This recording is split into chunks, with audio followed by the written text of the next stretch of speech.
السلام عليكم ورحمة الله وبركاته. إن الحمد لله نحمده ونستعينه ونستغفره ونعوذ بالله من شرور أنفسنا ومن سيئات أعمالنا. من يهده الله فلا مضل له ومن يضلل فلا هادي له. وأشهد أن لا إله إلا الله وحده لا شريك له وأشهد أن محمدا عبده ورسوله صلى الله تعالى عليه وعلى آله وصحبه وسلم تسليما كثيرا. أما بعد، فقد قال الإمام البخاري رحمه الله تعالى كتاب الدعوات وقول الله تعالى ادعوني أستجب لكم باب لكل نبي دعوة مستجابة.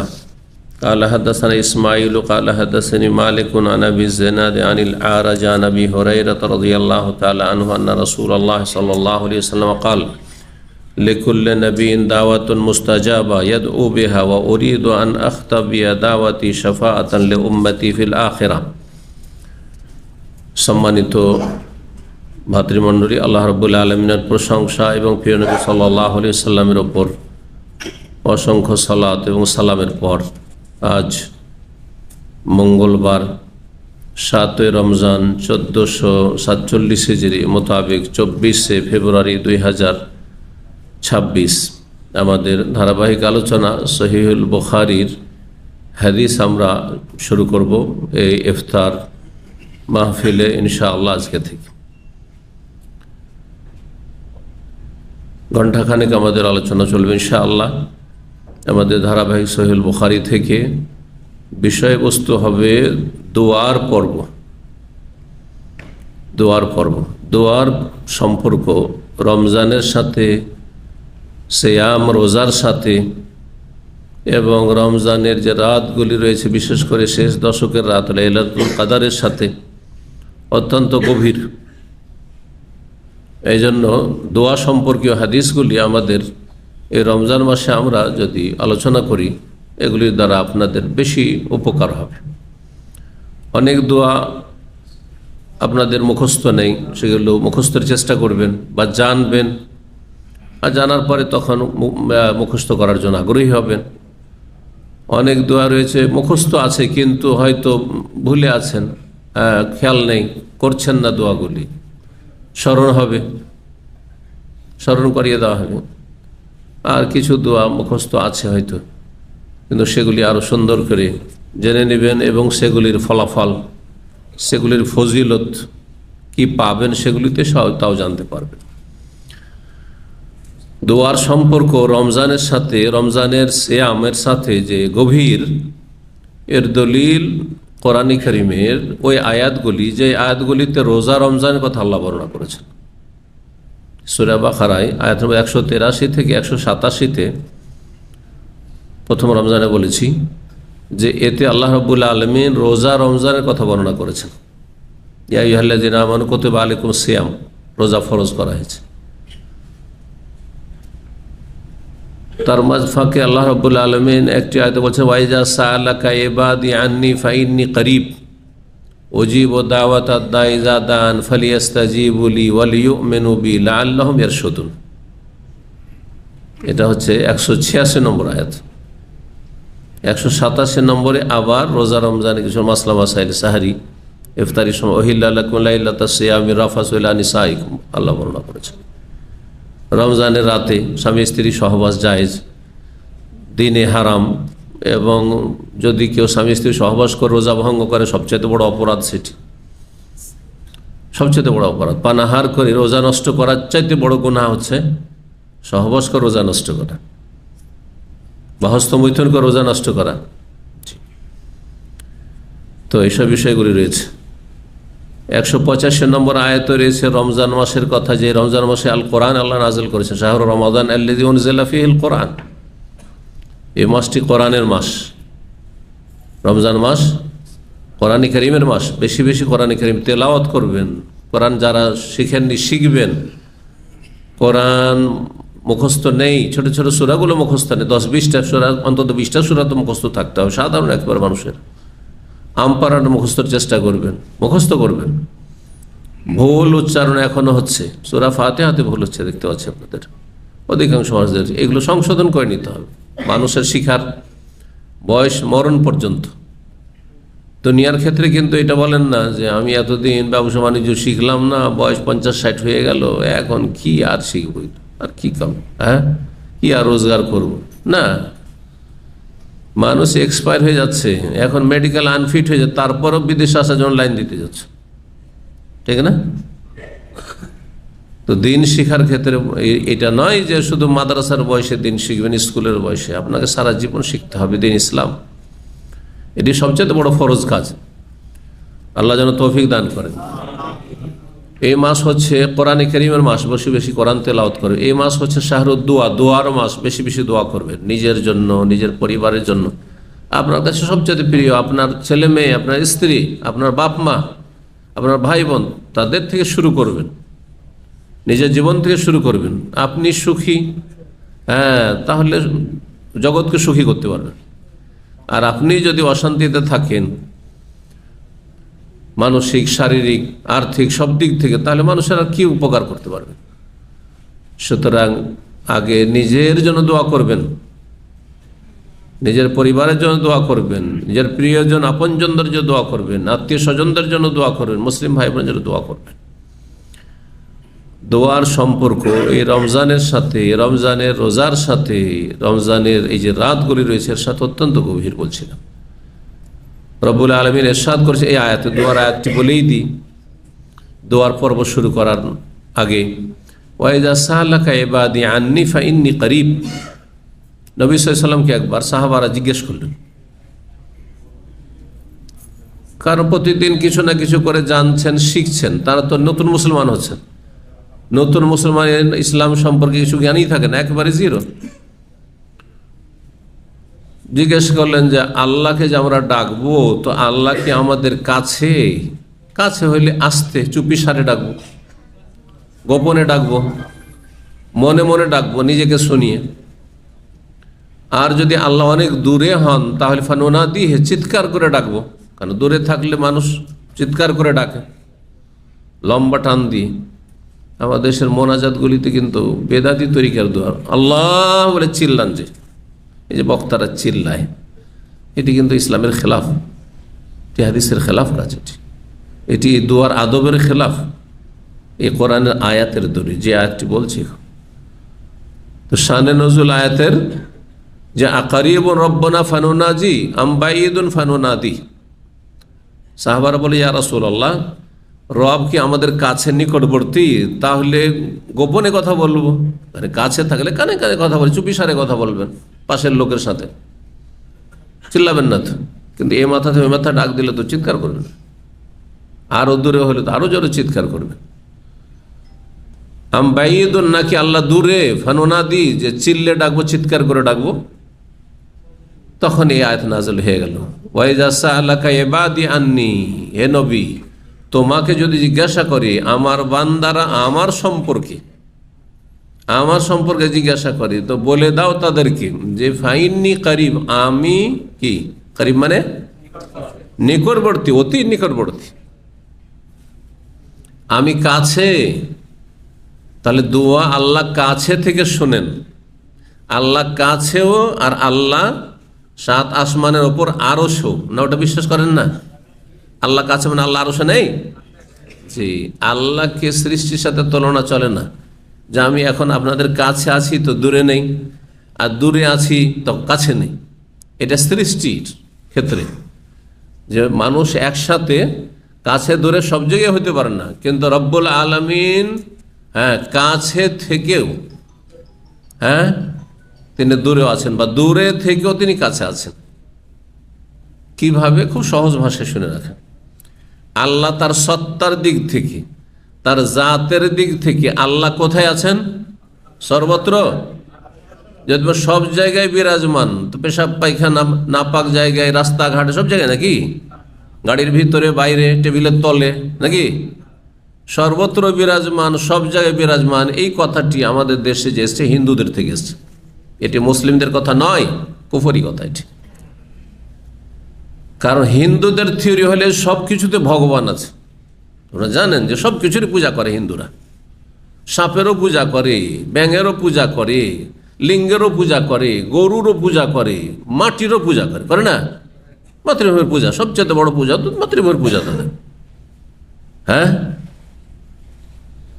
সব কিছুর পূজা করে তারা, কারণ সবকিছু যে সর্বত্র বিরাজমান ঈশ্বর সবকিছুতে বিরাজমান, এই কথাটি হিন্দুদের কথা। আসলে হিন্দুদের পাশে বসবাস করে হিন্দুদের আকীদা জানতে হোক আর অজান্তে হোক চলে এসছে মুসলিম সমাজ। কিন্তু কোরআন আকীদা হচ্ছে আর রহমান ও আলাল আরশ ইস্তাওয়া, রহমান কোথায়? আরশে। আল্লাহ আরশে, আরশ সব জায়গায় আছে নাকি? আল্লাহর আরশ কোথায় আছে? আসমান জমিনের উপরে আছে, 7 আসমান, আর তারপর আল্লাহর আরশ, তার কুরসি, সমস্ত সৃষ্টি উঠে। আচ্ছা, আরশ, কুরসি, আসমান, জমিন সবকিছু আল্লাহর সৃষ্টি কিনা? হ্যাঁ, সৃষ্টি বড় না স্রষ্টা বড়? স্রষ্টা বড়, রব বড় না। এই জন্য বলছেন আল্লাহু আকবার। এই কথা বলছেন আসমান বড়, জমিন বড়, সূর্য সবচেয়ে বড়, বলবেন আল্লাহু আকবার মানে আল্লাহ সবচেয়ে বড়, আল্লাহ সবচেয়ে বড়, এটা হচ্ছে শাব্দিক অর্থ আকবার। তো আল্লাহর সব দিক দিয়ে বড়, তো আল্লাহ সবচেয়ে বড়। আল্লাহকে সৃষ্টিতে ঘেরা থাকবে না সৃষ্টিকে আল্লাহ ঘিরে থাকবে? আল্লাহ সৃষ্টিকে ঘিরে আছেন, মানে আসমান জমিন সবকিছু আল্লাহ পরিবেষ্টন করে আছেন। বোঝা গেছে না? জি হ্যাঁ। তো আল্লাহ রাব্বুল আলামিন সমস্ত সৃষ্টির ঊর্ধ্বে, সৃষ্টির সাথে মিশে নেই, একাকার হয়ে নেই। যদি কেউ সৃষ্টির সাথে মিশে একাকার হয়ে আছে, এটা কুফরি কথা, ইসলাম বিরোধী কথা, ইসলাম থেকে খারিজ হয়ে যাবে, একবার কিচ্ছু থাকবে না আপনার ইসলাম। আল্লাহ সমস্ত সৃষ্টির বাইরে ঊর্ধ্বে আছেন, সৃষ্টি জগতের কোথায়? আরশের উপরে। আর আল্লাহ আরশের উপর থেকেও ফাইন্নি করিব, তিনি নিকটেও। নিকটে কোন দিক থেকে? সাধারণ মানুষ আছে আর বিশিষ্ট মানুষ। মানুষ কয়রকম? হ্যাঁ, সাধারণ মানুষ আর আম মানুষ আর খাস মানুষ। সাধারণ মানুষ হচ্ছে যে কোনো মানুষ, মুসলিম হোক অমুসলিম হোক, চোর হোক আর ভালো হোক আর মন্দ হোক, সবাই সাধারণ মানুষ, মানে সাধারণ মানুষ আর কি। যতই পাপী হোক না কোনো মানুষ, মানুষ হিসেবে সাধারণ মানুষ। অমুসলিম হোক, মানুষ হিসেবে সাধারণ মানুষ। সবার সাথে আল্লাহ আছেন ক্ষমতার দিক থেকে, কুদরতের দিক থেকে, ঠিক আছে? মানে আল্লাহর ক্ষমতা সবার উপর চলছে। আল্লাহ ইচ্ছা করলে সব শেষ করতে পারে এক মুহূর্তে। আল্লাহ সবকে পরিবেষ্টন করে আছেন, পরিবেষ্টনের দিক থেকে আল্লাহ সবার সাথে আছেন, সবার নিকটে আছেন, বুঝছেন না? আল্লাহ রাব্বুল আয়ত্ত রাখার দিক থেকে সবার সাথে আছেন, বোঝা গেছে না? এই সমস্ত দিক থেকে আল্লাহ সাধারণের সাথেও আছেন, সমস্ত সৃষ্টির সাথে আছেন। আর খাস মানুষ কারা? বিশিষ্ট মানুষ কারা? নবী, সিদ্দিক, সোহাদা আর সলেহীন, মুসলিম। দাদা বোঝা গেছে না? মুসলিমদেরকে আল্লাহ কয় ভাগ ভাগ করেছেন? নবীন ও সিদ্দিকিন ও সোহাদা ও সলেহীন, 4 রকম। আম্বিয়া রসুলগণ, আর তারপরে যারা সিদ্দিক, হ্যাঁ মহাসত্যবাদী, বড়ই ইমানদার, হ্যাঁ আল্লাহর নেক বান্দা, শুধু নবী নান কিন্তু তারা বড় মর্যাদাবান, নবীর পদাদি স্তর। তারপর আল্লাহ রাস্তার শহীদ এবং ওলামা, শহীদের আর একটি অর্থ ওলামা, এবং সাধারণ যারা ধার্মিক মুসলিম, মোটামুটি ইসলামটাকে টিকিয়ে রেখেছে। হ্যাঁ, 5 ওয়াক্ত নামাজ পড়ে, মিস করে না। রমজান একটি রোজা মিস করে না। ফরজ অজবে ঘাটতি করেন না। কাবিরা গুনাহ করেন না। হারাম নাজাইজে লিপ্ত থাকে না। প্রকাশ্য কাবিরা গুনাহ করে না। ভুল হয়ে গেলে সাথে সাথে তওবা করে। এরা হচ্ছে সলেহীন, ভালো মানুষ। এরা হচ্ছে পাপ হইলেও তারা ভালো মানুষ। এদের সাথে আল্লাহ আছেন, এই সমস্ত দিক থেকে তো আছেন, ক্ষমতার দিক থেকে আছেন, পরিবেষ্টনের দিক থেকে আছেন, আয়ত্ত করার দিক থেকে আছেন, এগুলো দিক থেকে আছেন। আচ্ছা, তারপরে আল্লাহ সবকে দেখছেন না? দেখছেন না? মুসলিমকে দেখছেন, কাফেরকে দেখেন না? আর রক্ষণাবেক্ষণ দেখার দিক থেকেও আল্লাহ দেখছেন, কে কোথায় যাচ্ছে, কি করছেন না করছে, ওই দিক থেকেও সবার সাথে আছেন। কিন্তু খাস লোকদের সাথে, এগুলির সাথে আল্লাহ আছেন অতিরিক্ত সাহায্যের দিক থেকে আছেন। ইন্নাল্লাহ মানা, আল্লাহ আমাদের সাথে আছেন, কাফের সাথে নেই, বুঝছেন না? আল্লাহ ভালো মানুষের সাথে আছেন, পাপীদের সাথে নেই। আল্লাহ নামাজির সাথে আছেন, বেনামাজির সাথে নেই। আল্লাহ তৌহিদবাদীদের সাথে, সহি আকীদার লোকদের সাথে আছেন, বেদাতি শিরককারী মাজার পূজারীদের সাথে নেই। বোঝা গেছে না? আল্লাহ রাব্বুল আলামিন মুসলিমদের সাথে আছেন, নাস্তিকদের সাথে নেই। বুঝতে পারছেন না? এটা হচ্ছে খাসভাবে বিশেষভাবে আল্লাহর থাকে, আল্লাহ আমাদের সাথে আছে। বুঝতে পারছেন না? এই যে নবী রাসূলগণ কি বলেছেন? আল্লাহ আমাদের সাথে আছেন। তো এই দিক থেকে, কোন দিক থেকে? সাহায্যের দিক থেকে, হেফাজতের দিক থেকে। আল্লাহ খাস বান্দাদের হেফাজত করেন। তারপরে তৌফিকের দিক থেকে আল্লাহ তৌফিক দেন। দেখেন, আপনি রোজা রাখছেন, একজন ধার্মিক মানুষ, আপনাকে রোজা রেখে আরো মজা লাগছে, কষ্টই লাগে না। আর একজন রোজা রেখেছে কিন্তু আগ্রহের সাথে না, নিরুপায় হয়ে রোজা রেখেছে, বা একদিন শখ করে রেখেছে কিন্তু 12টা বেজে যাচ্ছে রোজা রাখতে। কেন? আল্লাহর তৌফিক নেই, ওর সাথে তৌফিক নেই। একই সাথে একই রুমে থাকেন, একই মায়ের পেটের ভাই, একজন ধার্মিক আল্লাহ ভীরু, আল্লাহ আপনার সাথে আছেন তৌফিকের দিক থেকে, ও হতভাগ আল্লাহ তার সাথে তৌফিকের দিক থেকে নেই, সেজন্য সে বেনামাজি, সে বেদিন, সে পাপী, বিভিন্ন পাপে জড়ে বেঈমানি করছে। জি, কথা বুঝতে পারছেন না? আল্লাহ তৌফিকের দিক থেকে, সাহায্যের দিক থেকে, হেফাজতের দিক থেকে, রক্ষণাবেক্ষণের দিক থেকে, এই সমস্ত দিক থেকে, খাস মদদের দিক থেকে আল্লাহ নেক বান্দাদের সাথে আছেন, বিশিষ্ট জনের সাথে আছেন। তো দুয়ার ক্ষেত্রে আল্লাহকে বলছে ফাইন্নি কারিমি, কাছে। ইবনে তাইমিয়া রাহিমাহুল্লাহ বলছেন, আল্লাহর সৃষ্টির মধ্যে আমরা একটি জিনিসকে কাছেও আবার দূরেও, এরকমটা আমরা জানি। যেমন চন্দ্র, পূর্ণিমার রাতের চাঁদ, কাছে আছে না দূরে? দূরত্বের দিক থেকে তো দূরে আছে, অনেক দূরে আছে, হাতের নাগালে আছে, ধরতে পারবেন? করতে পারবেন না, তাই না? কিন্তু দেখেন, আলো দেওয়ার দিক থেকে, আর তারপরে ওই আপনার মাথার সামনে সৌদি আরবে থাকলে পূর্ণিমার চাঁদ যেই জায়গায় দেখছেন, হঠাৎ করে বাংলাদেশ উড়ে গেলেন বা এখান থেকে আমেরিকা উড়ে চলে গেলেন 10, 12, 13 ঘন্টাতে, ওখানে গিয়ে দেখছেন ওই যেখানে সৌদি আরবে দেখেছি পূর্ণিমার চাঁদ, ওখানেই তো দেখে না, একই জায়গায় তো মনে হচ্ছে। অথচ চন্দ্র আল্লাহর ক্ষুদ্র সৃষ্টি, তার চাইতে বড় বড় সৃষ্টি আল্লাহর আছে। সূর্য তার চাইতে বড়, অনেক গ্রহ আছে চন্দ্রের চাইতে অনেক বড়। আল্লাহ বুঝার তৌফিক দান করেন। কখনো বলবেন না এই কুফরি কথা যে আল্লাহ সর্বত্র বিরাজ, সবকিছুতে বিরাজমান। আল্লাহ মমিনের কলবে কলবে, তো এখানে আছে। কয়টা আল্লাহ? এক আল্লাহকে আপনি এই ছোট একটা অন্তরে ঢুকিয়ে নেবেন? আপনার অন্তরে ঈমান আছে বলেন, কিন্তু আপনি বলেন কলুবুল মুমিন আরশুর রহমান, এগুলো কুফরি কথা, এগুলো ইসলাম বিরোধী কথা। আল্লাহ বোঝার তৌফিক দান করেন। তো আমাদের আলোচনা কি? ওই আয়াত বলছিলাম দুয়ার, ফাইন্নি করিব, আল্লাহ বলছেন আমি কাছে। অজিব দাওয়াত দা, দোয়াকারীর দুয়াই আমি সাড়া দিই। যে দোয়া করে, যে ডাকে, তার ডাকে আমি সাড়া দিই, তার দোয়া আমি কবুল করি। এজা দান, যখনই দোয়া করে, যখনই করেন না কেন, যে দোয়া করার জন্য যে কোনো সময় আপনার প্রয়োজন, আর আপনি বসে থাকবেন এখনই প্রয়োজন, আর ভোর রাত্রে আমি দোয়া করব, কারণ ওই সময় দোয়া কবুল হয়। জুমার দিন দোয়া করো, জুমার অপেক্ষা করে থাকবেন নাকি? ইজাদাত, যখনই দোয়া করো তখনই আল্লাহ দোয়া কবুল করবেন। কিন্তু তারপরে বিশেষ বিশেষ কিছু গুরুত্বপূর্ণ মুহূর্ত আছে, সেই সময় দোয়া কবুলের চান্স আরো বেশি, সেটা ভিন্ন বিষয়। যখন পাবেন, কিন্তু এমার্জেন্সি, আপনার এক্ষুনি বালা মুসিবত, এখনই আপনার প্রয়োজন, দোয়া করবেন না? অবশ্যই দোয়া করতে হবে। ইজাদান ফালিয়াস্তাজিবুলি, কিন্তু দোয়া কবুলের জন্য আল্লাহ বলছেন আমার ডাকও ছাড়া দিতে হবে, আমার দাওয়াত কবুল করো। আমার দাওয়াত হচ্ছে লা ইলাহা ইল্লাল্লাহ পড়ো, মুসলিম হও, কাফের থাকিও না, নামাজি হও, বেনামাজি হও না, ইমানদার হও, নাস্তিক হইও না, সেকুলার হইও না, ধর্ম নিরপেক্ষতা বলে কিছু নেই, এসব কুফরি কথা। মানবরচিত বিধান বলে কিছু নেই, এসব কুফরি কথা।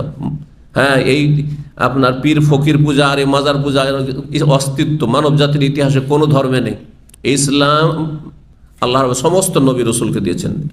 যেই দিন ইসলাম আল্লাহর মনোনীত সমস্ত নবী রসুলগণের, সেই ধর্মে আল্লাহ ছাড়া কারো ইবাদতের কোনো সুযোগ নেই। না মূর্তি পূজার সুযোগ আছে, না মাজার পূজার সুযোগ আছে। মুসলিম কি করে মাজার পূজা করতে পারে? আরে হিন্দুরা মাজার পূজা করতে পারে, মুসলিম কি করে মাজার পূজা করতে পারে? মুসলিম কি করে পীরকে সেজদা করতে পারে? কখনো করতে পারে না। সে তার ইসলাম বুঝতো।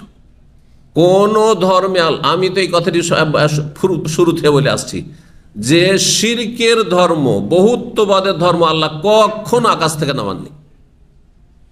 আল্লাহর ধর্মই হচ্ছে, আল্লাহর মনোনীত দিন হচ্ছে এক আল্লাহর ইবাদত করো, আনে ইবাদুল্লাহ ওয়াজতানিবুত তাগুত, আল্লাহর ইবাদত করো আর আল্লাহ ছাড়া অন্য হচ্ছে তাগুত, সীমা লঙ্ঘন। এই সীমা লঙ্ঘন থেকে বেঁচে থাকো। দুর্গা পূজা সমান, কখনো দুটোতে পার্থক্য মনে করবেন না। আপনি কখন এটা মনে করবেন না যে মসজিদের খেদমত করা যেমন সওয়াব, তেমন মাজারের খেদমত করা সওয়াব। কুফরি কথা এটি। এই ঈমান দিয়ে কোনোদিন জান্নাত পাবেন না। আল্লাহ বুঝার তৌফিক দান করেন। আল্লাহ বলছেন দোয়া কবুল করবো, কিন্তু আমার ডাকে সাড়া দিতে হবে।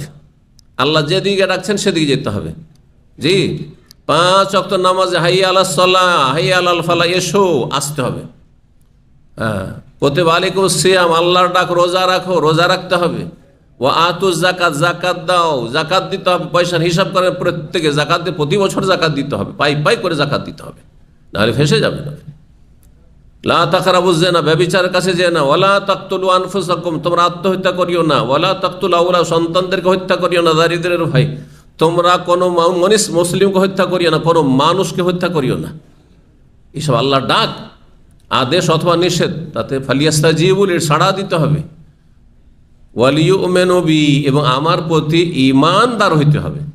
ঈমান যদি থাকে আর এই বিশ্বাস থাকে যে আল্লাহর ডাকে আমি সাড়া দিতে রেডি, আল্লাহ যা বলেছেন করব, হুকুম পালন করব, বারণ মেনে চলব, আল্লাহ নিষেধ করেছেন করব না, তাহলে অবশ্যই আল্লাহ দোয়া শুনবেন। আয়াত স্পষ্ট করে দোয়ার ক্ষেত্রে দোয়া কেন কবুল হয় না? এই জন্য কবুল হয় না যে আপনি আল্লাহর বহু ডাকে সাড়া দেন না, বহু আদেশ আপনি অমান্য করছেন, বহু নিষেধাজ্ঞা আপনি লঙ্ঘন করছেন, পাপে জড়িয়ে যাচ্ছেন, যার ফলে আপনার দোয়া কবুল হয় না। নিজে সোজা হয়ে যান। আল্লাহ স্পষ্ট বলছেন এই দুয়ার আয়াতে, আয়াত নম্বর কত বললাম?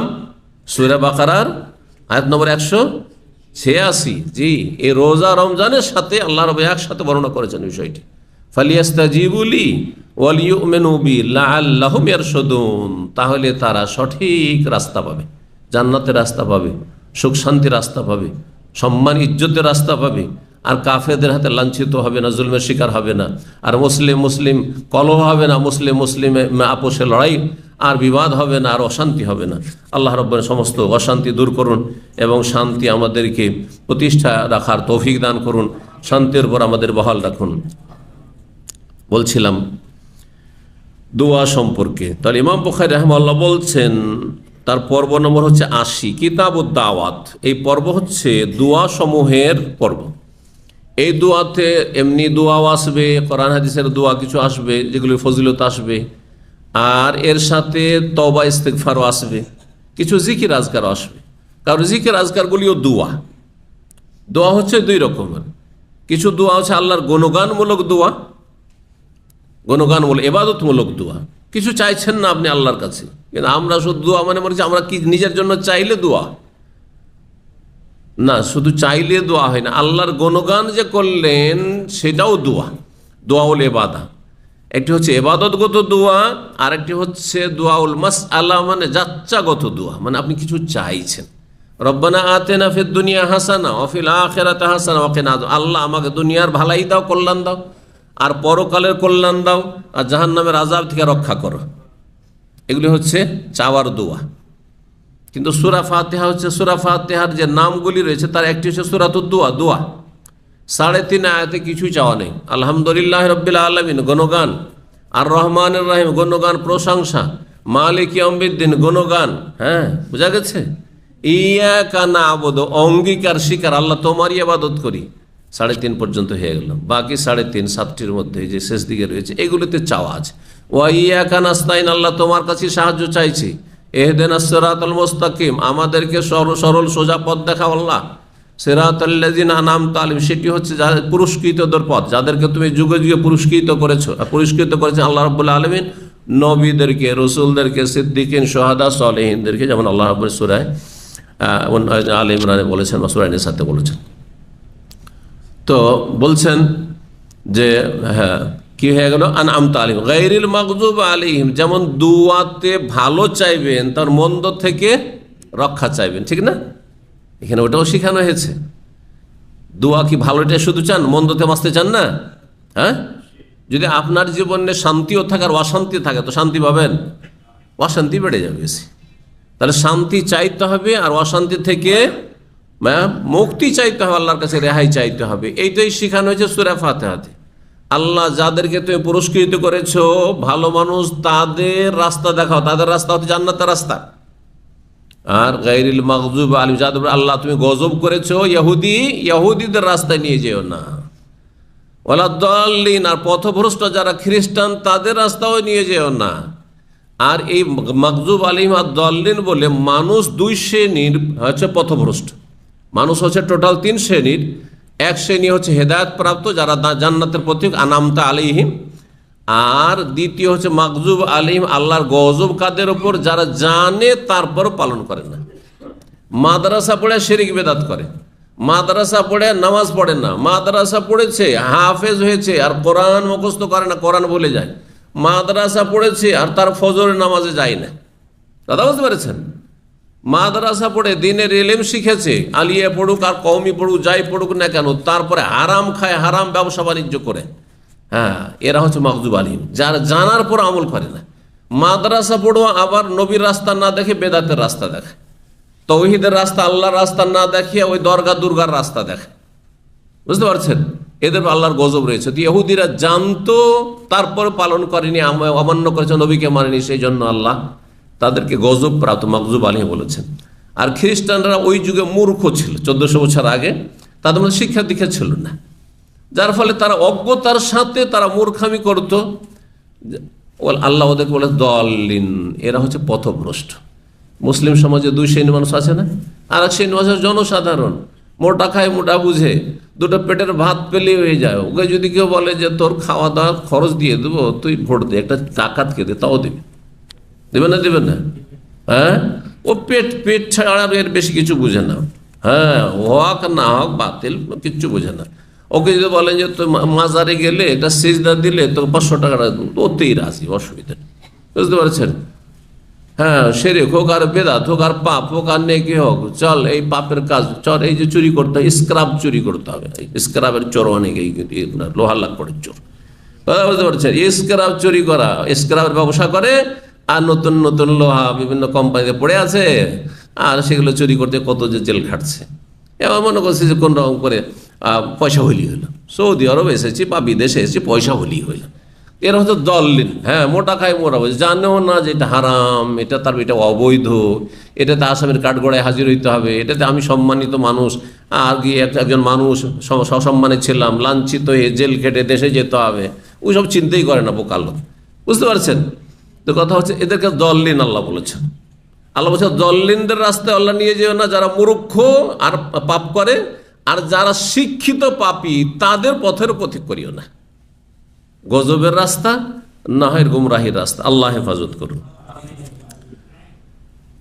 দোয়া সমূহের পর্ব, তারপরে সূরা গাফির। সূরা গাফির অপর নাম হচ্ছে সূরা আল মুমিন। আয়াত নম্বর 60 আল্লাহ বলছেন ওয়াকালা রব্বুকুম, তোমাদের রব বলছেন উদউনি, আমার কাছে দোয়া করো, আস্তাজিব লাকুম, আমি তোমাদের দোয়া কবুল করব। উদউনি, আমাকে ডাকো, দায়াদু মানে ডাকা, আমাকে ডাকো তোমরা, আস্তাজিব লাকুম, তোমাদের ডাকে আমি সাড়া দেব। তো আল্লাহকে ডাকলে আল্লাহ অবশ্যই সাড়া দেবেন। আপনি যদি বলেন আমি খুব ডাকছি আল্লাহকে কিন্তু আল্লাহ তো আমার দোয়া শোনেন না, এটি আপনার মিথ্যা কথা। আপনার মধ্যে সে বাধাগুলি রয়েছে, বাধা বিপত্তি দূর করতে হবে। আল্লাহ ওয়াদা করছেন, আল্লাহর ওয়াদায় বরখেলাফ হয় না। উদউনি, আমাকে ডাকো, আমি আস্তাজিব লাকুম, আমি ওয়াদা করছি যে তোমাদের ডাকে সাড়া দেব। ইন্নাল্লাযীনা ইস্তাকবিরুনা আন ইবাদাতি, আমার কাছে দোয়া করায়, আমার ইবাদত যারা অহংকার করবে, যারা আল্লাহকে সেজদা করে না, অহংকার করে, নামাজ পড়ে কি হবে, আরে ওরা পড়ছে পড়ুক, আমি পড়বো না। হ্যাঁ, রোজা রেখে কি হবে, এত ক্ষুধায় থাকা যায়, আর যে রাখছে রাখো। এরা অহংকারী। আল্লাহ বলছে ইন্নাল্লাযীনা ইস্তাকবিরুনা আন ইবাদাতি, আমার ইবাদত যারা অহংকার করে, অহংকার করার কারণে ইবাদত করে না। কেন আমি না খেয়ে থাকবো, কেন আমি এই কষ্ট করে নামাজ পড়বো, কেন আমি এই কাজ করব, কেন আমি আমার পয়সা দান সাদকা করবো, আমার পয়সা আমার ইচ্ছা, কেন আমি যাকাত দেব, আমার ইচ্ছা, দিলাম না দিলাম তাতে কি। এটা অহংকার। যার মধ্যে অহংকার আছে সায়াদখুলুনা জাহান্নামা দাখির, আল্লাহ বলছে লাঞ্ছিত হয়ে খুব তাড়াতাড়ি জাহান্নামে প্রবেশ করবে, জাহান্নামে যেতে হবে। কতদিন থাকবেন দুনিয়াতে? বড় বড় জালেম কতদিন থেকেছে? ফেরাউন, আবু জাহেল, আবুল হাব কেউ আছে? কেউ নাই। জি, দুনিয়া থেকে ভালো মানুষও চলে যাবে, আর মন্দরা তো চলেই যাবে। সুতরাং আপনি যদি আল্লাহর কাছে ভালো মানুষ হয়ে যেতে পারেন তাহলে সম্মানিত হবেন। আল্লাহ যেন তৌফিক দান করে। প্রথম অধ্যায় বলছেন ইমাম বুখারী রাহিমাহুল্লাহ, বাবুন, এই অধ্যায় হচ্ছে লিকুল্লি নবিয়্যিন দাওয়াতুন মুস্তাজাবা, প্রত্যেক নবীর দোয়া, বলছে প্রত্যেক নবীর একটি বিশেষ দোয়া রয়েছে, যেই দোয়াটি কবুল হয়ে থাকে। একটি দোয়া, এমন বিশেষ দোয়া রয়েছে যেই দোয়া কবুল হয়ে থাকে। এটি হচ্ছে সঠিক অর্থ এই হাদিসের। কিন্তু এই অর্থ করলে একটা প্রশ্ন উঠে যায় যে তাহলে কি খালি একটি দোয়া নবীর কবুল হয় আর বাকিগুলো কবুল হয় না? বলেন, কবুল হবে না? এই জন্য ওলামারা বলেছেন, ভাষ্যকারগণ, যে প্রত্যেক নবীকে আল্লাহ রাব্বুল আলামিন বলেছেন তোমাদেরকে একটি দোয়া দিয়ে দিলাম, যা চাইবা তা চাও। ওই একটা দোয়ায় যা ইচ্ছা তাই চাইতে পারো, যা ইচ্ছা তাই চাইতে পারো, এটা একবার নিশ্চিত এখনই কবুল। আর বাকিগুলি আল্লাহর ইচ্ছাধীন। কি? আল্লাহর ইচ্ছায় দোয়া কবুল হবে না, শুধু নবী দোয়া করলে নবীর ইচ্ছা মতো দোয়া কবুল হবে? যদি নবীর ইচ্ছাধীন হয় তো দোয়া করারই বা কি প্রয়োজন? উনি নিজেই দিয়ে দিবেন। বুঝতে পারছেন না? তার দোয়া মানে তো ডাকা। কাকে ডাকা? আল্লাহকে ডাকা। তো আল্লাহর কাছ থেকে নেবেন, নিজের জন্য চাইবেন বা অন্যের জন্য চাইবেন, একটি দোয়ার অপশন প্রতি নবীকে দেওয়া হয়েছে। প্রত্যেক নবীকে, আদম, নূহ থেকে শুরু করে মুসা, ঈসা, যত নবী এসেছেন, একটি দোয়া তুমি করো, তোমার জন্য, তোমার উম্মতের জন্য যা করবে করো, দোয়া করো, কবুল হবে, সেটি একেবারে নিশ্চিত। আর বাকি অন্য দোয়াগুলি, অন্য দোয়া কবুল হবে, কিন্তু আল্লাহর ইচ্ছাধীন সেটা। ওর মাঝখান থেকে যদি আল্লাহ বলে যে না, এটা আমি করলাম না, এটা হতে পারে না? অবশ্যই হাদিস স্মরণ করিয়ে দিন। নবী সাল্লাল্লাহু আলাইহি ওয়াসাল্লাম বলছেন যে আমি 3টি দোয়া করেছিলাম আমার রবের কাছে। দাও তো রব্বি সালাসান, আমি 3টি দোয়া করেছিলাম আমার রবের কাছে। 3টির মধ্যে কয়টি কবুল হয়েছিল? আচ্ছা, হাদিস কারো মনে না? বলে গেছেন? দেখি হাত তুলেন কেউ। 2টি কবুল হয়েছিল, 1টি কবুল হয়নি। কি কবুল হয়েছিল?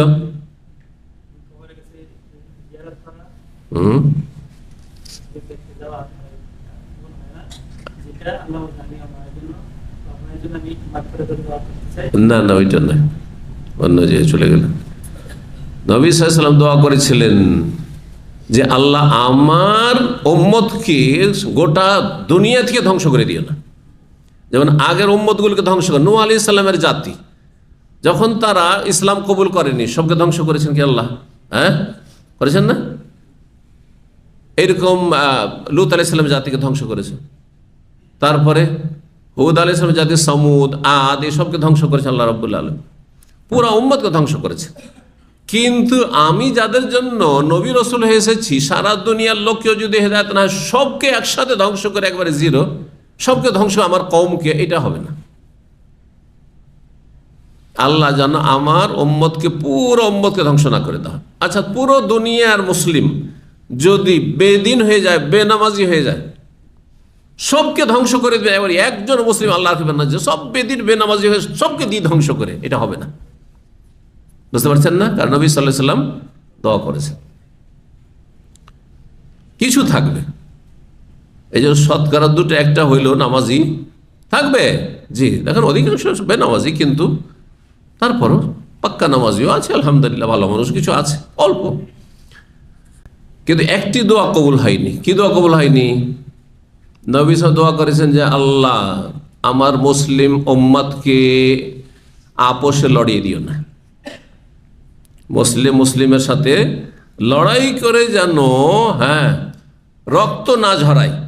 এক মুসলিম, এক জাতি, এক সম্প্রদায় মুসলিমের আর এক সম্প্রদায়কে খুন করবে, আর এটা যেন না হয়। মানে মুসলিমদের মাঝে কোনো লড়াই, কলহ, বিবাদ যেন না হয়।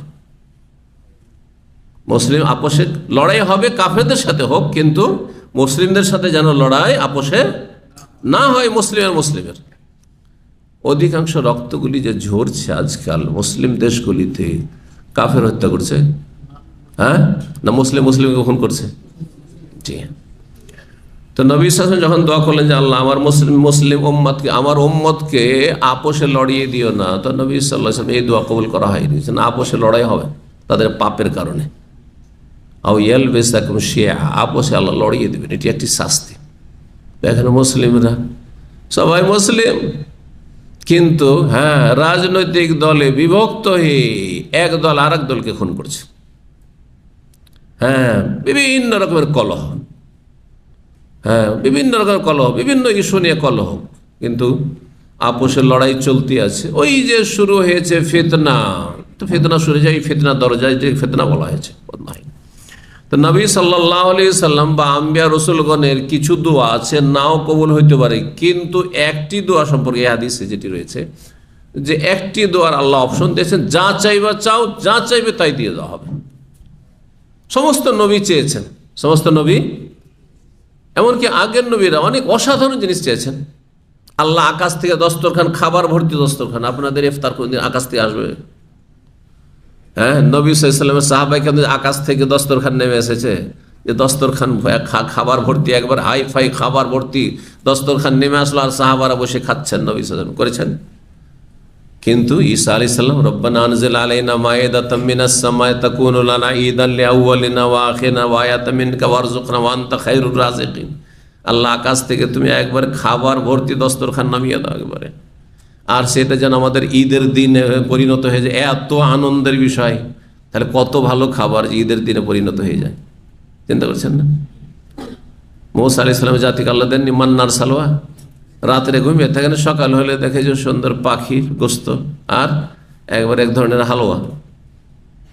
না কৃষি কাজ, না এই প্রবাসে আসা, না এই ব্যবসা বাণিজ্য, কোনো কিছু করার প্রয়োজন না, আর আমি নাকে তেল দিয়ে ঘুমাও আর খাও, ঠিক না? পেয়েছেন কোনোদিন? সাহাবীরা পেয়েছেন? পাননি। তো নবী সাল্লাল্লাহু আলাইহি ওয়াসাল্লাম এগুলো দোয়া করেননি, আল্লাহ দিয়েছেন এগুলো। তো যাই হোক, প্রত্যেক নবীর কিছু কিছু দোয়া, একটি দোয়া, বিশেষ করে একটি দোয়ার কথা বলছি, যে আল্লাহ বলছেন যে করো, প্রত্যেক নবী করেছেন। নবী সাল্লাল্লাহু আলাইহি ওয়াসাল্লাম যখন বলা হয় যে তুমি একটি দোয়া করো, যা চাইবে তাই দিয়ে দেওয়া হবে, তো নবী সাল্লাল্লাহু আলাইহি ওয়াসাল্লাম বলছেন আল্লাহ আমি এই দুনিয়াতে এই দোয়া নেব না, আখিরাতে নেব। কখন নেব? আমি দুনিয়াতে নেব না, দুনিয়া তুচ্ছ, দুনিয়াতে আমি দোয়া নেব না, দুনিয়ার বড় কিছুও নেব না। এই দোয়াটি আমি, আর সেটা আমার নিজের জন্য, নিজের স্বার্থে না, কার জন্য? আমার উম্মতের স্বার্থে, যে আল্লাহ এই দুনিয়ার যে দোয়া আমাকে ইখতিয়ার দিয়েছো, অপশন দিয়েছো, সেটি আখেরাতের জন্য আমি সেটিকে সঞ্চিত করে রাখলাম, আমার জন্য ব্যালেন্স জমা রাখলাম, আমি আখেরাত তোমার কাছে নিব। সেটা হচ্ছে শাফাআতাল লিউম্মতি, আল্লাহ আমার উম্মতের জন্য সুপারিশ করব, জাহান্নামী আমার উম্মত যারা হবে তাদেরকে জান্নাতে নিয়ে যাব। আল্লাহু আকবার, বলেন সুবহানাল্লাহ। চিন্তা করুন আপনি, কিন্তু নবীর কোন উম্মত যাবে? শিরককারী উম্মত যাবে? নাস্তিক উম্মত যাবে? আজকাল তো মুসলিম সমাজে নাস্তিকের অভাব নাই, মাজার পূজাদের অভাব নাই, পীর পূজারীর অভাব নাই, পীরের মুরিদদের অভাব নাই। যারা পীরকে মনে করে এরাই তো খোদাই ক্ষমতা এদের আছে, বলে না? হ্যাঁ, এদের খোদাই ক্ষমতা আছে, আল্লাহর দেওয়া ক্ষমতা আছে একবারে। হ্যাঁ, যা ইচ্ছা তাই রোগ ভালো করতে পারে, ছেলে মেয়ে দিতে পারে, আর মনের কামনা বাসনা পূরণ করতে পারে, আর মাজারে, বাবার মাজারে গিয়ে চাদর চড়ালে মনের কামনা বাসনা পূরণ হয়। এই সব উম্মতকে না, মুশরিক উম্মতকে নাই, মুসলিম উম্মত। আচ্ছা, বেনামাজি কে, যে শুধু জুমা পড়ে, 5 ওয়াক্ত নামাজ পড়েন না, সে মুসলিম নয় কিন্তু, বুঝছেন না? নামাজি কমপক্ষে মুসলিম, সর্বনিম্ন তাহলে একজন মুসলিম হওয়ার জন্য কি লাগবে? শিরক মুক্ত হইতে হবে, বড় শিরক না থাকে, দুর্গা পূজা না থাকে, হিন্দুদের দুর্গা পূজাও না থাকে, আর মুসলিমদের দুর্গা পূজা, মাজার পূজা না থাকে, 1 নম্বর। 2 নম্বর হচ্ছে কোনো নাস্তিকতা না থাকে। হ্যাঁ, বুঝছেন না? নাস্তিকতা না থাকে, ঈমান ভঙ্গের যে কারণগুলি রয়েছে না থাকে, কুফরি না থাকে। নাস্তিকতা বড় কুফর, নাস্তিকতা আর শিরক একই সমান অপরাধ। জি। আর 3 নম্বর শুরু রাখেন, সেটা হচ্ছে সর্বনিম্ন 5 টাইমে 70 রাকাত নামাজ যেন ঠিক থাকে। মনে থাকবে? 5 টাইমে 70 রাকাত ফরজ, ঠিক না? আর বাকি কত রাকাত সুন্নাত? 10-12 রাকাত সুন্নাত। সুন্নাত যদি নাও পড়ে জান্নাত পাবেন, যদিও নিম্নমানে জান্নাতি হবেন, হয়তো মেলা নাকি আপনার কমে গেল, কিন্তু আপনি এমন পাপী হয়ে গেলেন যে জাহান্নাম না। কিন্তু আপনি জোহর পড়েননি, আসর পড়েন না, ফজর পড়েন না, আর আপনি জুমা পড়ছেন শুধু, আর রমজানের তাহাজ্জুদ আর তারাবি পড়ে একবারে পাহাড় করে দিলেন, আর তারপরে আবার রমজান পরে 11 মাস আধা নামাজি ছেড়েই দিলেন নামাজ। আপনি দিন দিন পার হয়ে চলে গেল, 1 ওয়াক্ত পড়লেন না আপনি। না না না, আপনি ইমানের এখন এই ইসলামের গণ্ডিতে আসেননি, আপনি বেরিয়ে গেছেন। আপনি জন্মসূত্রে মুসলিম ছিলেন, বেরিয়ে গেছেন। আপনি ঢুকেন ভালো করে, উদখুলু ফিস সিলমে কাফা, ইসলামে ঢুকেন। এখন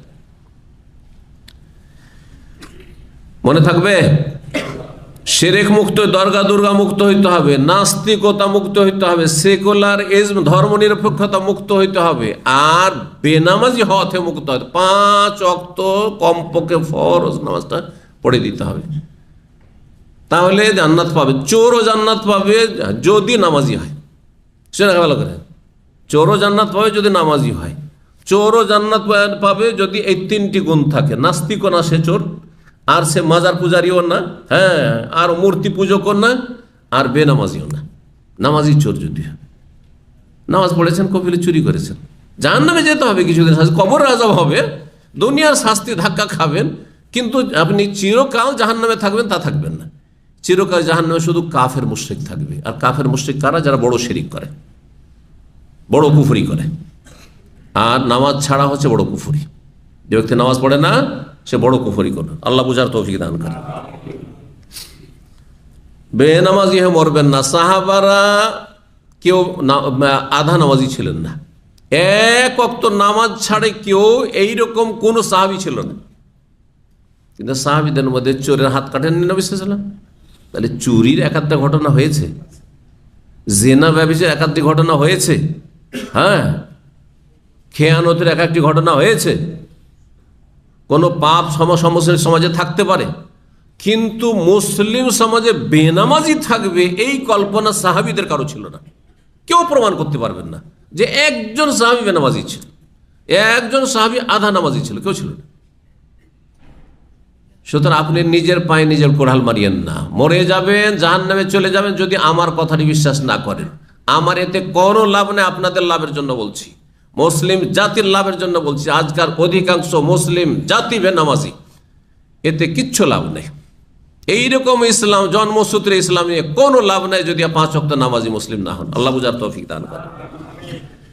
নবী সাল্লাল্লাহু আলাইহি ওয়াসাল্লাম বলছেন, লিকুল্লি নবিয়্যিন দাওয়াতুন মুস্তাজাব। হাদিস নম্বর বলি 6304 নম্বর হাদিস বলছেন যে আবু হুরায়রা রাদিয়াল্লাহু তাআলা আনহু বলছেন, রাসূলুল্লাহ সাল্লাল্লাহু আলাইহি ওয়াসাল্লাম বলেন, লিকুল্লি নবিয়্যিন দাওয়াতুন মুস্তাজাবা, প্রত্যেক নবীর একটি দোয়া কবুল হয়েছে। মুস্তাজাব, কবুল হয়েছে। আল্লাহ কবুল করার ওয়াদা করেছেন যে একটি দোয়া করো, আমি কবুল করব। ইয়াদউ বিহা, প্রত্যেক নবী নিজ নিজ এই দোয়া আল্লাহর কাছে পেশ করে, যার যা মন চেয়েছে চেয়েছেন। ও উরিদু আন আখতাবিয়া দাওয়াতি শাফাআতান লিউম্মতি, আর আমি চাই যে আমার দোয়াটিকে গুচ্ছিত রাখবো, লুকিয়ে রাখবো। আখতাবিয়া মানে লুকিয়ে রাখবো, এখন করব না। কিসের জন্য? শাফাআতান লিউম্মতি, আমার উম্মতের হাসরের মাঠে সুপারিশ করার জন্য। সুবহানাল্লাহ, সুপারিশ করে নেওয়ার জন্য, নিজের জন্য নয়। হ্যাঁ, নিজের ধন সম্পদের জন্য নয়, নিজে শক্তিশালী হওয়ার জন্য নয়, নিজে সারা জীবন বেঁচে থাকার জন্য নয়, নিজের ছেলে মেয়েদের জন্য নয়, নিজের পরিবারদের জন্য নয়, নিজের স্বার্থে দোয়া করেননি নবী সাল্লাল্লাহু আলাইহি ওয়াসাল্লাম, উম্মতের শাফাতের জন্য। কখন? সেটি ফিল আখিরাতে, পরকালে, হাসরের মাঠে। নবী সাল্লাল্লাহু আলাইহি ওয়াসাল্লাম সেই দোয়াটি আল্লাহর কাছে বলছেন, আল্লাহ আমি দোয়াটিকে এখন স্থগিত রাখলাম, আখিরাত তোমার কাছ থেকে সেটি নেব শাফাতের আকারে। এই জন্য শাফাত, সুপারিশ মানে পরকালের দোয়া। সুপারিশ, আমাদের দেশের অধিকাংশ মানুষ সুপারিশের সংজ্ঞা বুঝে না। মনে করেন সুপারিশ মানে গায়ের জোর দেখানো। দুনিয়ার ক্ষেত্রে যেমন এমপিরা, যারা এমপি টিপি হয়ে গেছে, কারণ প্রধানমন্ত্রীর কাছে গিয়ে যারা ওইরকম জাদরেল এমপি আছে না, হ্যাঁ, এমপি তো সবাই একই ক্যাটাগরির না, পাওয়ারফুল এমপি, সে একটা ধমক দিল প্রধানমন্ত্রীকে, আপনি এই কাজ না যদি করে দেন আমার এলাকায়, তাহলে আমি নেই আপনার সাথে। আরে টলমল শুরু হয়ে গেছে। হ্যাঁ, রাজত্বের টলমল শুরু, নারী কাজটা করে দিতেই হবে চাপের মুখে, তাই না? এটা দুনিয়ার ক্ষেত্রে হয়, মানুষ রাজার ক্ষেত্রে হয়, কিন্তু রব্বুল আলমিনের ক্ষেত্রে এটি নয়। হ্যাঁ, যে সেখানে গিয়ে কেউ গায়ের জোর দেখাবে, ক্ষমতা দেখাবে যে আল্লাহ আমি এটা করবো, না না না, এই মিথ্যা কথা। এসব কথা আমাদের পীর এই ভণ্ডরা যে বয়ান করে যে গায়ের জোরে নিয়ে যাবে, আর নিজের দুনিয়ার দুটো ভোট নিজের কেরামতিতে নিয়ে আসতে পারে না, আর বলছে যে হাসর মাঠে গিয়ে বড় বড় জাহাজ নিয়ে এসে সবকে আপনাদেরকে জান্নাতে নিয়ে চলে যাবে। হ্যাঁ, ঘামে স্পর্শই করবেন আপনাদেরকে। এগুলো বিশ্বাস করেন? এসব কুফরি কথা বিশ্বাস করেন? আউযু বিল্লাহি মিনাশ শাইতানির, আল্লাহ হেফাজত করুন। শাফাত মানে আখিরাতের দোয়া। আল্লাহর কাছে চাইবেন যে আল্লাহ, আমি আমার গুনাহগার উম্মত জাহান্নামে যাচ্ছে, এদেরকে আমি জান্নাতে নিতে চাই। সেজদায় লুটিয়ে দোয়া করতে থাকবেন, হাদিসে আছে নবী সাল্লাল্লাহু আলাইহি সাল্লাম। তখন আল্লাহ বলবেন, ইয়া মুহাম্মদ ইরফা রাস, মাথা উঠাও সেজদা থেকে, সালতু তা চাও দেব, ওয়াসফাতু শাফা, সুপারিশ আরো সুপারিশ কবুল করব। আল্লাহ তখন বলে ঠিক আছে সুপারিশ করো, কিন্তু আল্লাহ একটা ক্যাটাগরি বেঁধে দেবেন যে এই শ্রেণীর লোক, এই নয় যে ঢালা সবকে নিয়ে চলে যাও। মাজারে সেজদা করেছে, যাও ওকে নিয়ে চলে যাও। হ্যাঁ, মূর্তি পূজা করেছে, ওকে নিয়ে যাও। জাদুকর, গণক, জ্যোতিষী, ওকে ও নিয়ে যাও, এরকম না, মোটেই নয়। কাফের কেন? নাস্তিক, হ্যাঁ মুসলিম ছিল, আল্লাহ তো মুসলিম ছিল, নামটা ওর মুসলিম ছিল, কিন্তু নাস্তিক ছিল। আল্লাহ ওকে নিয়ে যাও, না না না, কখনো যাবে না।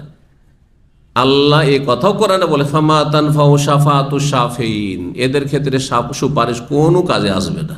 সূরাতুল মুদাসসিরের আয়াত। তার আগের আয়াতগুলি পড়ে দেখবে তাফসিরে বেনামাজির কথা রয়েছে, বেনামাজির কথা রয়েছে। তাহলে বেনামাজির সুপারিশ চলবে? বেনামাজি বলতে যে এক ওয়াক্ত নামাজ পড়েন না, আজকে 5 ওয়াক্ত নামাজে 1 ওয়াক্ত পড়ে না, জুমাটা পড়ে, ও হচ্ছে বেনামাজি। যদিও আধা নামাজিও বেনামাজি, কিন্তু আধা নামাজি বড় কাফের হয়তো নয়, বড় ইখতিলাফি মাসলা। কিন্তু যারা একেবারে পড়েন না, 5 ওয়াক্তের মধ্যে 4 ওয়াক্তই পড়েন না, অথবা কিছুই পড়েন না, শুধু জুমাটা পড়ে, তারা ইসলামের মধ্যে আসেনি, ইসলাম থেকে বেরিয়ে চলে গেছে অনেক দূরে। আল্লাহ তাদের ফিরে আসার তৌফিক দান করে। সুপারিশ মানে আল্লাহর কাছে দোয়া করা। আল্লাহ রাব্বুল আলামিন যেমন দোয়ার ক্ষেত্রে দুনিয়াতে ইচ্ছা হইলে শুনবেন, আর না হইলে কারো চাপের মুখে না। কারণ আল্লাহ হচ্ছেন আলা কুল্লি শাইইন, সর্বশক্তিমান। সর্বশক্তিমান মানে কি? কারো কাছে ঝুঁকে যাবে না, মোটেই না। দুনিয়ার শাসকদের সাথে রবকে তুলনা করবেন না। জি, এই ছিল হাদিস। হাদিস নম্বর 6305 নম্বর হাদিস, একই হাদিস, কাছাকাছি একটু শব্দের পার্থক্যের সাথে বলছে, লিকুল্লি নবী ইনসা আলা সওয়ালান, প্রত্যেক নবীর চাওয়া ছিল আল্লাহর কাছে, চেয়েছে। আওকাল অথবা বলেছে লিকুল্লি নবীন দাওয়া, প্রত্যেক নবীর এক একটি করে বিশেষ দোয়া ছিল, স্পেশাল দোয়া করেছে। কাদ্দাবা, সেই দোয়া তারা করেছেন। ফাস্তুজিবা, আর সেই দোয়া কবুল করা হয়েছে, আল্লাহ কবুল করেছেন। ফাজাআলতু দাওয়াতি শাফাআতাল লিউম্মতি ইয়াউমাল, কিন্তু আমার দোয়াটি আমার উম্মতের জন্য কিয়ামতের দিনে সুপারিশের জন্য আমি বরাদ্দ রেখেছি। চিন্তা করেছেন? নবী সাল্লাল্লাহু আলাইহি সাল্লাম সুপারিশের জন্য বরাদ্দ রেখেছেন।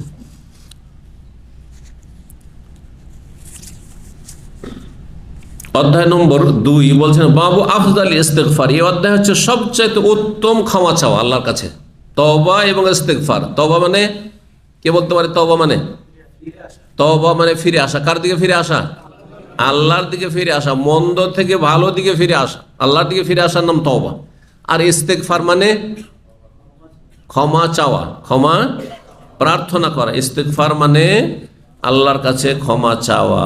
তো সবচাইতে উত্তম ক্ষমা চাওয়ার তরিকা কি, দোয়া কি? এই দোয়াটি আসছে,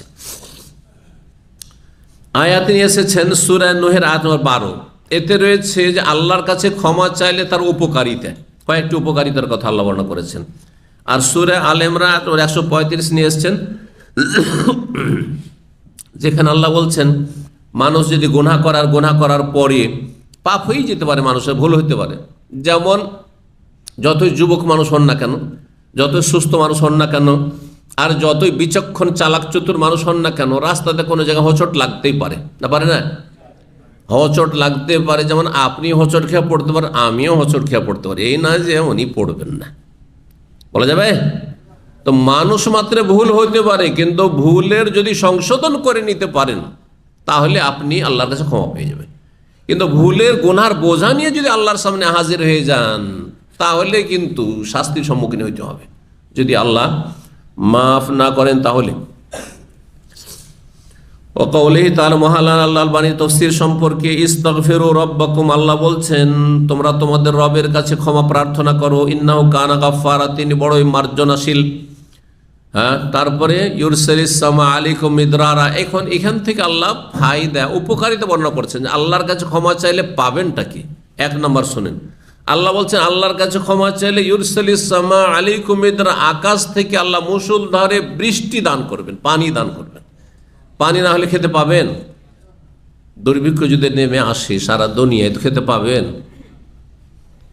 আরে করোনার জামানাতে বৃষ্টিও ছিল, সবই ছিল, হ্যাঁ, শুধু এতটুকু ছিল যে এক দেশ থেকে আরেক দেশে সামান আসা খুবই মুশকিল হয়ে গেছে, অথবা যদিও পণ্য না পৌঁছে, অনেকের মার্কেট যাওয়া নিষেধ ছিল, না খেয়ে ঘরে বন্ধ থাকে।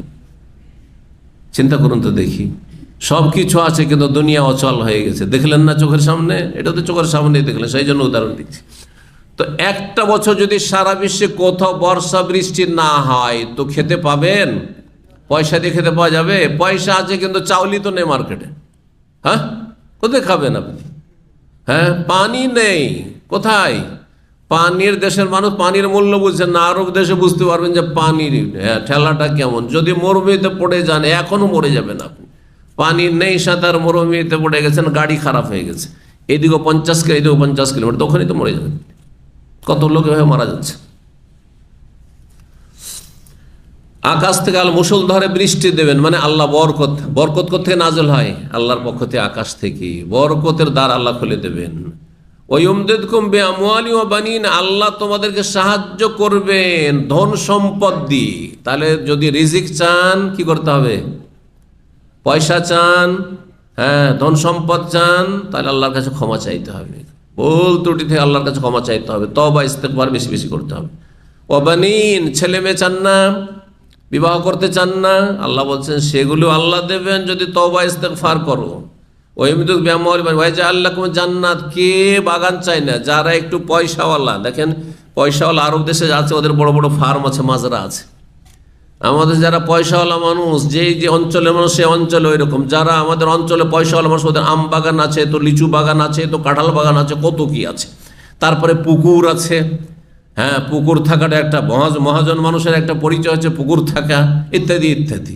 আল্লাহ এসব দেবেন বলছেন, জি।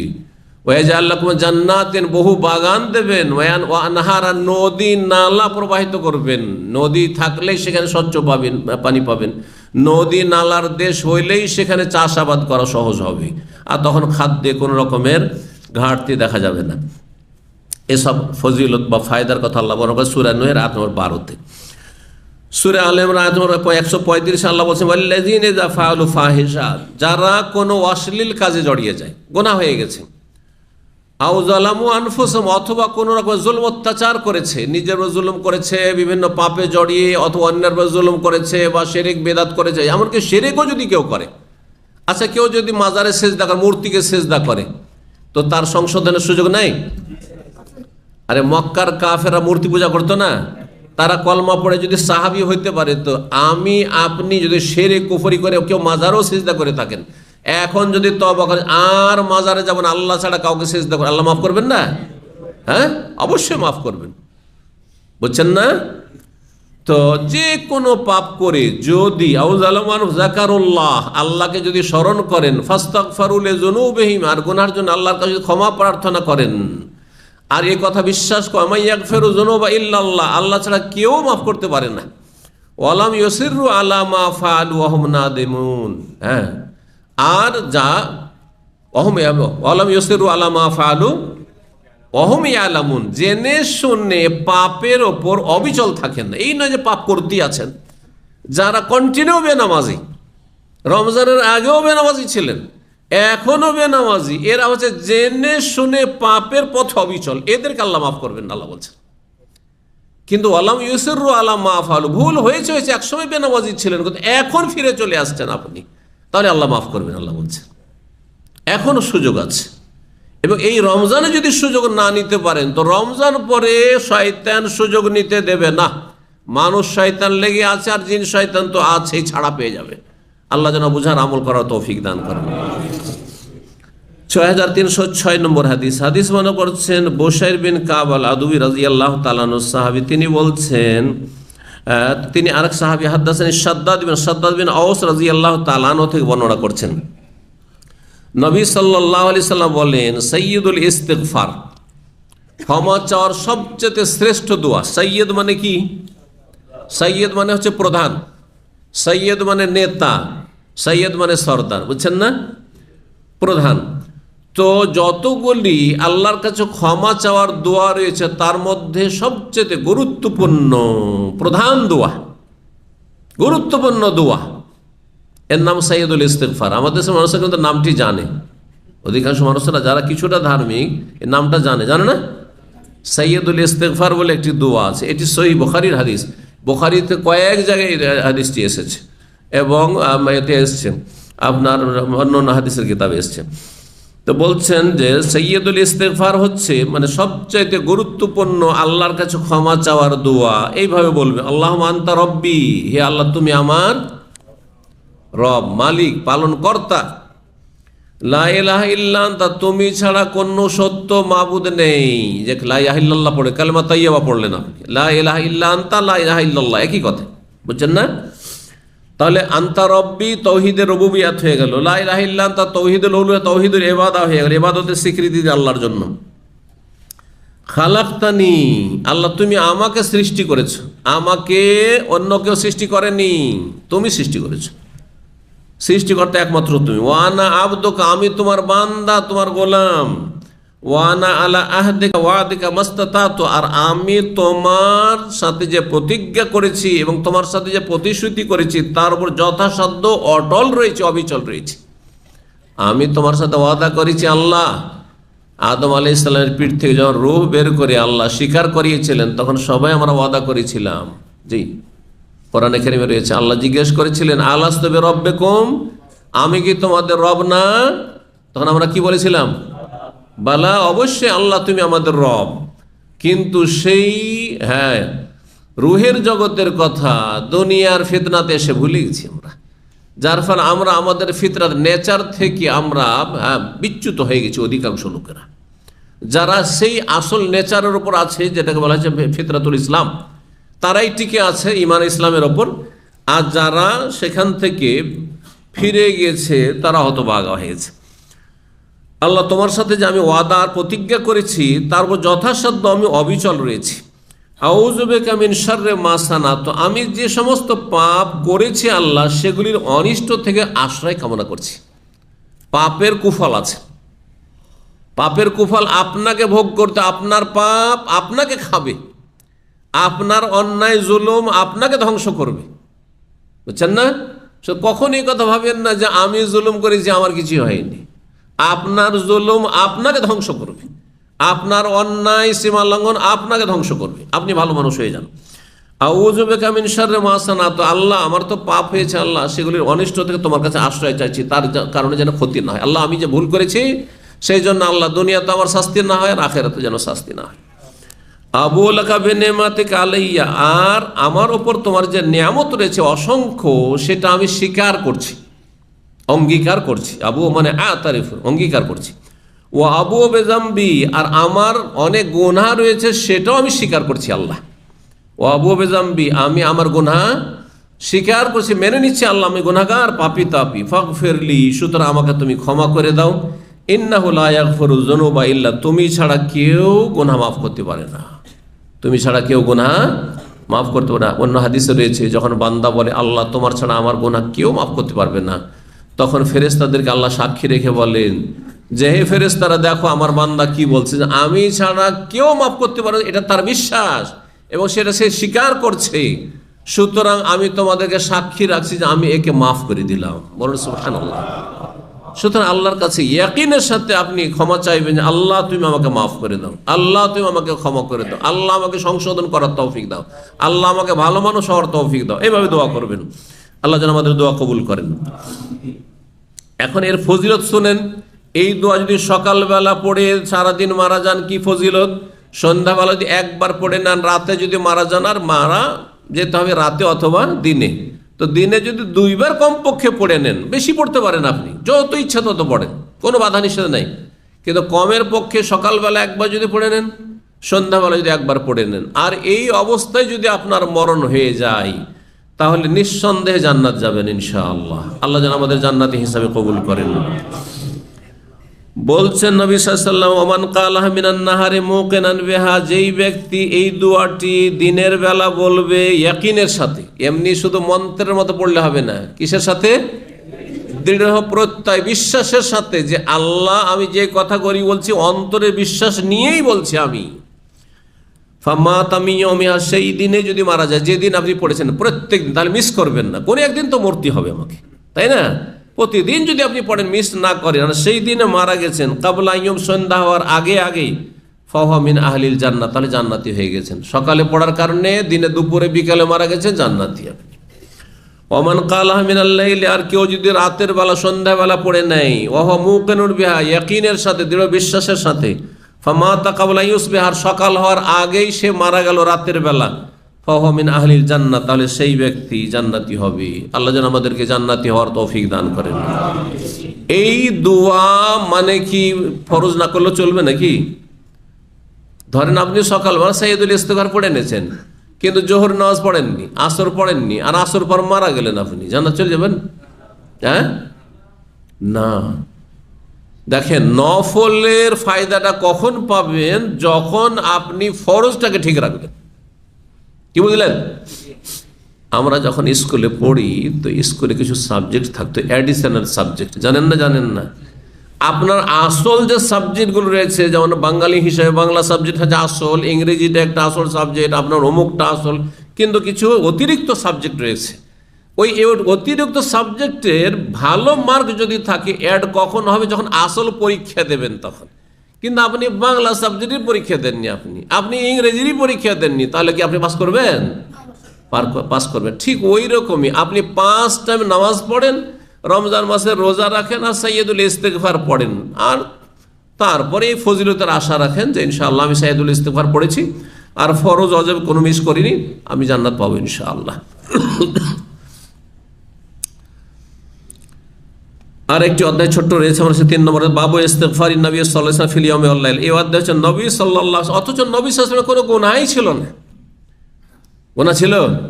হ্যাঁ, আমাদের মতো গুনাহগার। তারপরে নবী সাল্লাল্লাহু আলাইহি ওয়াসাল্লাম দিনে কতবার করে আল্লাহর কাছে ইস্তিগফার পড়তেন? হ্যাঁ, এক হাদিসে রয়েছে 100 বারের কাছাকাছি, আর এক হাদিসে 70 বারের বেশি। 100 বার করে, 70 বারের অধিক। বলার উদ্দেশ্য হচ্ছে অনেকবার।